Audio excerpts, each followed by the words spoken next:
Hello, my name is Dhonau and I've been flooded on many occasions, and I've also many years' experience of helping others that have been unfortunate enough to have been flooded.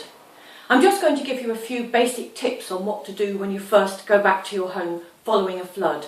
For far more detailed advice, I suggest you go to the knowyourfloodrisk.co.uk website and download this free and extensive guide, which is on their front page.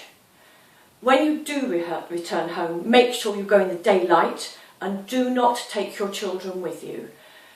Be prepared for some traumatic and distressing scenes because your home may well smell very badly. Your furniture and all your belongings may be covered in lots of thick mud, and your furniture might not be where you left it if the floodwater has been high and strong in your house, so be prepared for that. Don't go into your home without a pair of plastic gloves, disposable gloves, and don't touch anything that's wet because it may well be contaminated and cause illness, and that's the last thing you want. So always, when touching wet items, wear gloves. One of the first and most important things you should do is immediately to phone your flood insurance company to let them know that you've been flooded, and many flood insurance companies may well have already got in contact with you if they know an area has been flooded. Take your camera on your mobile phone, or if you've lost your phone and your camera, take photographs on a disposable camera. Photograph absolutely everything or video everything, because this will be your evidence for your insurance company.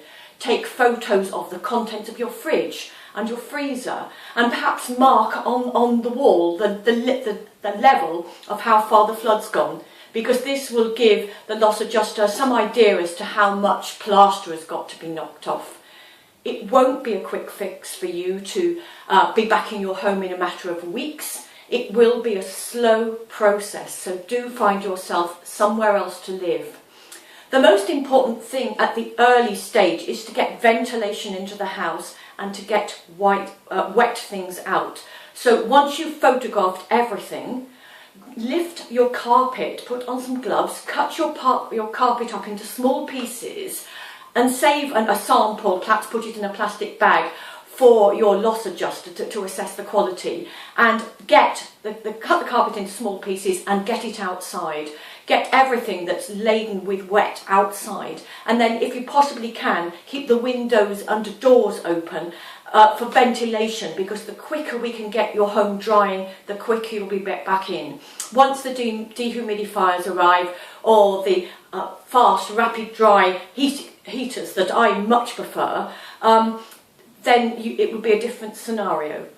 Please as well keep a notebook with you at all times. Write down the conversations you've had with your loss adjuster, with the Environment Agency, with your local authority, and make sure that you keep that list and refer to it. So whenever you need to ring back, you've got that list available, and keep it with you at all times. Keep a note of any emails you've sent, and in fact get a flood folder together, because your home over the next few months sadly will become a building site, and you will need a point of reference for everything you've possibly done.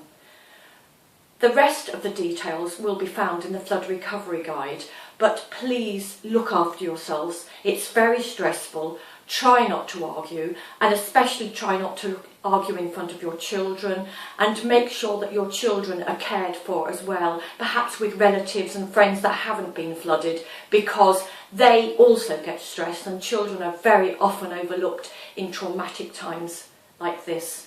My thoughts are with you all during this horrible time, and I do hope that things aren't too bad for you.